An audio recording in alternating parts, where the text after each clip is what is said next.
আজকে রায়ের মধ্যে বলেছে অন্তর্বর্তী সরকার সাংবিধানিকভাবেই বৈধ সরকার।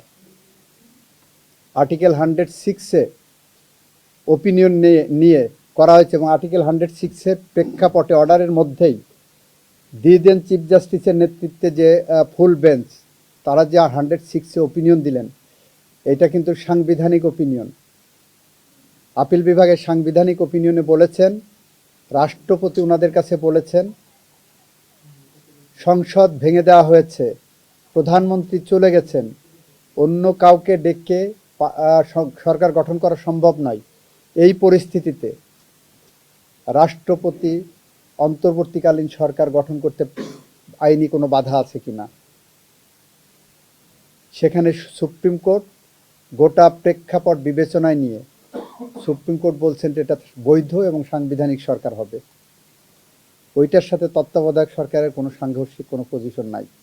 বর্তমান অন্তর্বর্তীকালীন সরকার এই তত্ত্বাবধায়ক ব্যবস্থার অধীনে গঠিত নয় সাধারণত, এবং এটা একটা এস্টাবলিশ প্রিন্সিপল, যে কোনো একটা কিছু যেই আইনের অধীনে গঠিত হয় তার সমাপ্তিও সেই আইনের অধীনেই হয় এবং তার কার্যকলাপও যেই আইনের অধীনে সে গঠিত হয় সেই আইনের অধীনে পরিচালিত হয়।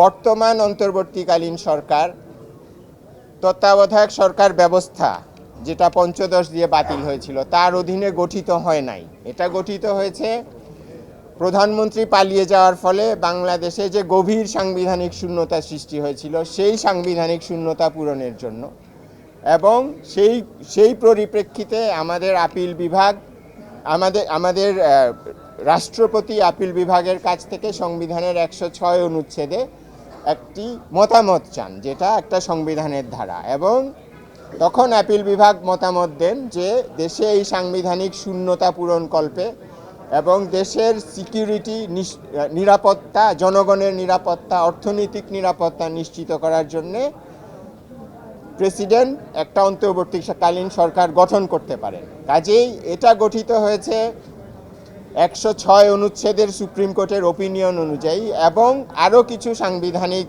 রীতিনীতি, যেমন ডক্ট্রিন অফ নেসেসিটি, যে রাষ্ট্রের প্রয়োজনে, জনগণের প্রয়োজনে একটা পদক্ষেপ নেওয়া যেতে পারে, যেটা সংবিধানে স্পেসিফিক্যালি বলা নাই।